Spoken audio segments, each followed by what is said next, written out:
বিরাদান ইসলাম, মহিলারা প্লাস্টিক এর অলংকার করতে পাবে কিনা, প্লাস্টিকের অলংকার পরিধান করার বিধান। এই বর্তমান যুগে প্লাস্টিকের চাহিদা খুব বেড়েছে, প্রায় সবকিছুই প্লাস্টিকের হতে চলেছে। প্লাস্টিকের অনেক অলংকারও তৈরি হয়েছে। এই অলংকার ব্যবহার করা নাজায়েজ হওয়ার কোনো দলিল নেই। সুতরাং প্লাস্টিক অলংকার মহিলাদের জন্য পরা জায়েজ।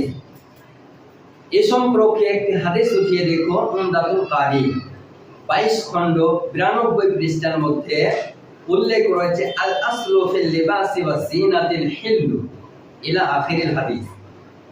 অর্থাৎ পোশাক ও সৌন্দর্যের ক্ষেত্রে মূল বিষয় হলো বস্তু হালাল ও মুবাহ।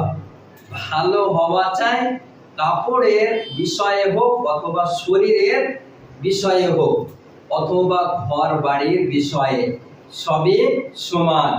প্লাস তাহলে এখান থেকে বোঝা যায় যে প্লাস্টিকের চুড়ি অলংকার পরিধান করা মেয়েদের জায়েজ, কিন্তু লোহা, পিতল, তামা, সিটি গোল্ড এগুলো মহিলাদের পরা জায়েজ নয়।